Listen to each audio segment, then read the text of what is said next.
ಶ್ರೀ ಪರಮಾತ್ಮನೇ ನಮಃ. ಶ್ರೀಮದ್ಭಗವದ್ಗೀತಾ ಅಥ ಏಕಾದಶೋऽಧ್ಯಾಯಃ. ವಿಶ್ವರೂಪದರ್ಶನಯೋಗಃ.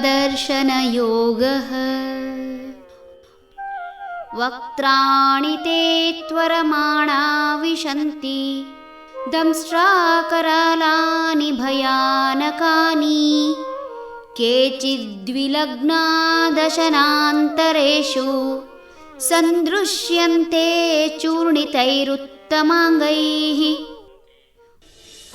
ಕೋರೆ ಹಲ್ಲುಗಳಿರುವ ನಿನ್ನ ಆ ಭಯಾನಕ ಮುಖದ ಒಳಗೆ ಅತಿ ಅವಸರದಿಂದ ಎಲ್ಲರೂ ಪ್ರವೇಶಿಸುತ್ತಿದ್ದಾರೆ. ಹಲ್ಲುಗಳ ಸಂದಿನಲ್ಲಿ ಅವರ ತಲೆಗಳು ಸಿಕ್ಕಿಕೊಂಡು ನುಚ್ಚು ನೂರಾಗಿ ಹೋಗುತ್ತಿವೆ. ಮನುಷ್ಯ ಅಥವಾ ಪ್ರಾಣಿಯ ಬದುಕು ಒಂದು ಬಹುಮಹಡಿ ಕಟ್ಟಡದ ಮನೆಯಂತೆ.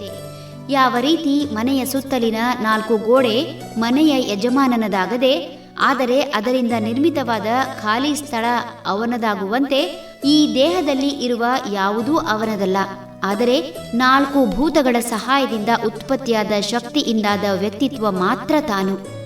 ಸದಾ ಹರಿಯುವ ನೀರಿನಂತೆ ಜನನ ಮರಣಗಳೊಂದು ನಿರಂತರ ಪ್ರಕ್ರಿಯೆ. ಆಕಾಶದಿಂದ ಬಿದ್ದ ನೀರು ನದಿಯಾಗಿ ಹರಿದು ಸಮುದ್ರ ಸೇರಿ ಮತ್ತೆ ಆವಿಯಾಗಿ ಮಳೆ ಸುರಿಯುವಂತೆ ಜನನ ಮರಣಗಳು. ಮಳೆ ಬೀಳುವುದನ್ನು ಹಾಗೂ ನದಿಯಾಗಿ ಹರಿದು ಸಮುದ್ರ ಸೇರುವುದನ್ನು ಬರಿಗಣ್ಣಿನಿಂದ ನೋಡಬಹುದು, ಆದರೆ ಸಮುದ್ರದಿಂದ ಮೋಡವಾಗುವವರೆಗಿನ ಪ್ರಕ್ರಿಯೆ ಬರಿಗಣ್ಣಿಗೆ ಕಾಣಿಸದು. ಅದೇ ರೀತಿ ಮನುಷ್ಯನ ಹುಟ್ಟಿನಿಂದ ಸಾಯುವವರೆಗಿನ ಪ್ರಕ್ರಿಯೆ ನೋಡಬಹುದು, ಆದರೆ ಸಾವಿನ ನಂತರ ಮತ್ತೆ ಹುಟ್ಟುವವರೆಗಿನ ಪ್ರಕ್ರಿಯೆ ಕಾಣಿಸದು.